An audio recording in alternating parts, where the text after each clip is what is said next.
नमस्कार, मैं हूं दिव्या कोचर और आप देख रहे हैं TV9 डिजिटल।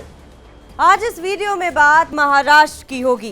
बात होगी बाला साहेब के बेटे उद्धव ठाकरे की और हम जानेंगे कि क्या उद्धव ठाकरे नौसिखिए साबित हो गए हैं। क्या उद्धव ठाकरे राजनीति के कच्चे खिलाड़ी निकले? क्या उद्धव ठाकरे ने बाला साहेब ठाकरे से सीख नहीं ली? संकट मोचक एकनाथ शिंदे ने उद्धव को ही संकट में क्यों डाला? और ऑटो रिक्शा चलाने वाले एकनाथ शिंदे कैसे बने शिवसेना के बड़े नेता? और अंत में जानेंगे कि कब हुई शिवसेना में बगावत और क्या रहा नतीजा। तो आइए शुरू करते हैं। महाराष्ट्र में सियासी दंगल जारी है। महाविकास अघाड़ी सरकार का नेतृत्व कर रही शिवसेना अपने अस्तित्व की लड़ाई लड़ रही है। पार्टी के कुल 56 विधायकों में से करीब 38 विधायकों ने बगावत कर उद्धव ठाकरे की नींद उड़ा दी है और इसके पीछे सबसे बड़ी भूमिका निभाई है कभी सबसे भरोसेमंद शिव सैनिक रहे एकनाथ शिंदे ने।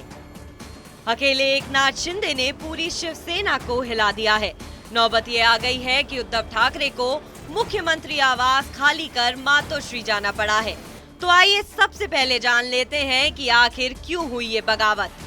वैसे तो बगावत का असली कारण किसी को नहीं मालूम है, लेकिन इसको लेकर दोनों पक्षों से अलग अलग कारण बताए जा रहे हैं। बागी एकनाथ शिंदे के गुट का कहना है कि शिवसेना को कांग्रेस और एनसीपी के साथ गठबंधन में सरकार नहीं चलानी चाहिए, इससे शिवसेना का नुकसान हुआ है और इन दोनों पार्टियों की जगह शिवसेना को बीजेपी के साथ सत्ता में शामिल होना चाहिए। इसके अलावा बागी गुट ने शिवसेना पर हिंदुत्व के एजेंडा से हटने का भी आरोप लगाया है। बागी गुट की ओर से और भी आरोप लगाए गए हैं, लेकिन मुख्य वजह यही बताई गई है। वहीं उद्धव ठाकरे की शिवसेना की ओर से बगावत का कारण ईडी, सीबीआई जैसे केंद्रीय एजेंसियों का डर और विधायकों की खरीद फरोख्त को मुख्य वजह बताया गया है। इसके लिए शिवसेना ने बीजेपी को घेरा है। हालांकि बीजेपी ने अभी तक इस मामले में अपने आप को खुलकर सामने नहीं रखा है। बीजेपी का कहना है कि ये शिवसेना का अंदरूनी मामला है। तो ये तो रही वो मुख्य वजह जिनको वर्तमान में आए सरकार पर संकट का कारण बताया जा रहा है, लेकिन क्या यही है असली वजह? नहीं, इसको जानने के लिए 2.5 साल पीछे चलना पड़ेगा। दरअसल इस सरकार पर संकट तभी आ गया था जब इसने बीजेपी का साथ छोड़कर एनसीपी और कांग्रेस के साथ सरकार बना ली थी। उसके तुरंत बाद से ही सरकार गिराने की कोशिशें शुरू हो गई थी।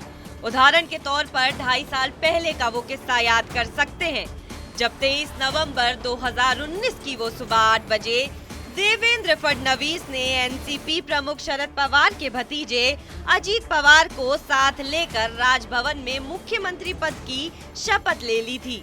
हालांकि बाद में पासा उलट गया और फिर अजित पवार वापस से एनसीपी के साथ आ गए और फडणवीस के सामने से मुख्यमंत्री की कुर्सी खिसक गई। अब आप सोच रहे होंगे कि कांग्रेस और एनसीपी के साथ शिवसेना द्वारा सरकार बनाने से संकट क्यों आ गया था।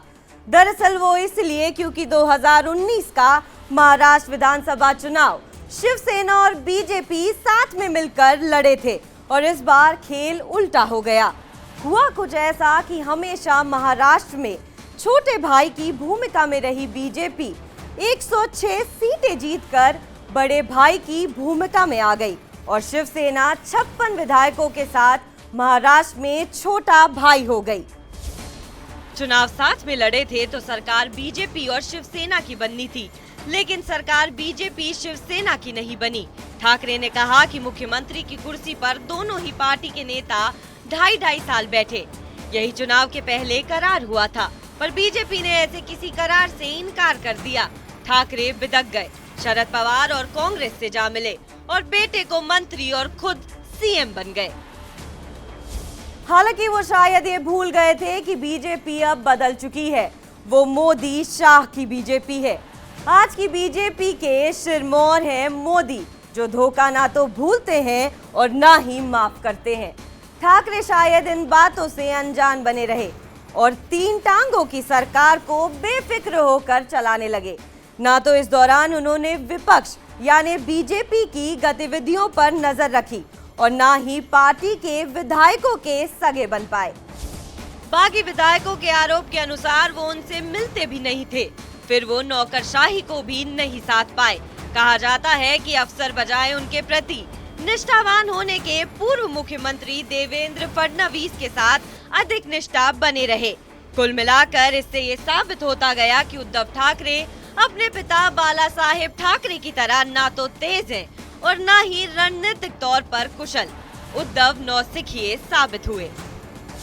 अगर उद्धव ठाकरे की उनके पिता बाला साहेब से तुलना की भी जाए तो मुमकिन नहीं।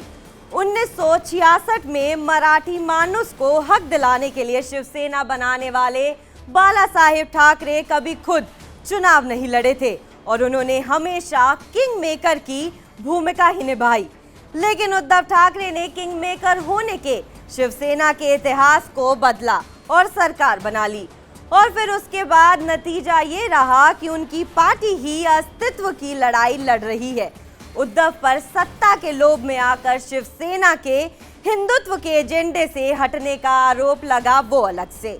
आपको हमारी खबर कैसी लगी कमेंट सेक्शन पर जरूर बताएं। देश और विदेश की तमाम बड़ी खबरों के लिए आप देखते रहिए TV9 डिजिटल।